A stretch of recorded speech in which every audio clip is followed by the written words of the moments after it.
else.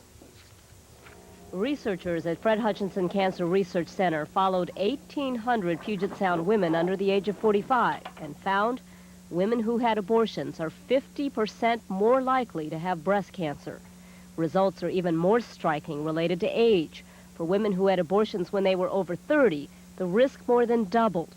And women who had abortions when they were under 18 had the greatest risk of all. Interestingly, miscarriages don't seem to affect the breast cancer risk at all. Of course, everyone wants to know why, and researchers can't tell us that yet. But here's their educated guess. Breast cells start changing during pregnancy. Abortion may interrupt those cells at a stage that's more likely to turn cancerous later in life. Miscarriages, on the other hand, tend to happen earlier in pregnancy, when changes in the breast might not have started yet. Whatever the reason, the study is sure to fuel the abortion battle. Anti-abortion groups may see it as evidence that abortion is a health hazard. Abortion rights groups worry that women may avoid abortions out of fear. First of all, I can't do anything about it because my abortion is in the past. This woman worries she'll be stigmatized for having had an abortion. When I made the decision to have an abortion, without doubt, that was absolutely the best decision I could have made at that point in my life. Right. And I don't regret it.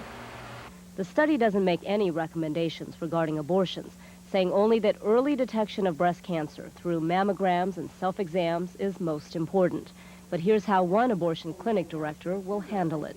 If abortion is a risk factor for breast cancer, and that has yet to be definitively determined, then we certainly need to be informing women of this. Josephine Chang, KOMO News 4.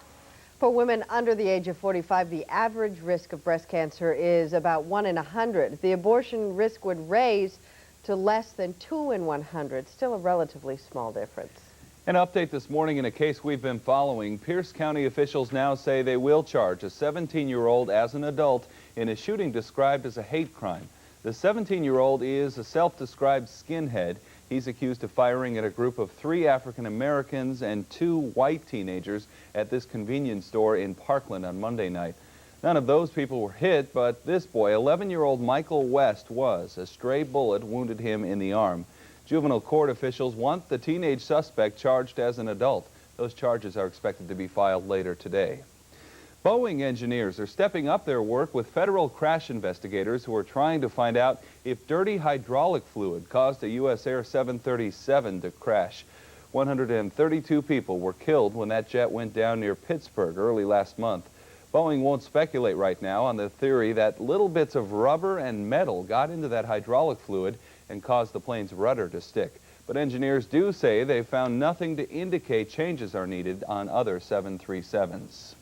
Well, today's the day for a big airport showdown. A regional committee will vote on how to relieve the growing gridlock at SeaTac. A Seattle group has a new idea involving different types of transit. The leader of that group used model planes to help his cause. Preston Schiller says he's trying to show that small planes get in the way of big planes. His group suggests getting people out of planes and into trains between Portland, Seattle, and Vancouver. We could have trains every 1 to 2 hours during the day, up and down the corridor. This would be very popular. It would be an energy efficient and environmentally sound alternative.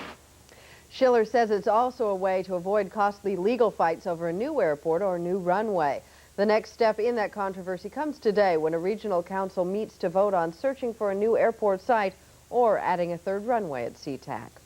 Well, Lotto Mania is about to soar to new heights. There was no winner from last night's $18 million drawing. A record jackpot is up for grabs on Saturday. The $18 million jackpot was the 2nd largest jackpot in our state's Lotto history. At one point, people were snapping up tickets at the rate of 300,000 every hour. In case you bought a ticket, here are the winning numbers. Maybe you won something. 10, 18, 25, 39, 40, and 43. A single winner would have collected annual payments of $684,000 a year after taxes. Since no one hit it big, Saturday's jackpot grows to $21 million. That's a new record. A big lineup at all the 7-Elevens yesterday. For that, I can't imagine what it'll look like on Saturday. $684,000 a year. Big bucks, and it gets bigger now. It sure does. Our time right now is 5:11. Russia's government is being blasted for that huge Arctic oil spill. In just about 3 minutes, why Russians are saying it's a good thing the U.S. blew the whistle on the disaster. And then, what's inside this airborne bucket? It's helping a Northwest species survive. We'll explain at 5:14. They're out there. I go in and out of my house when I want and whatever time I want. Kids getting in trouble. No community is safe. Now some Northwest people are working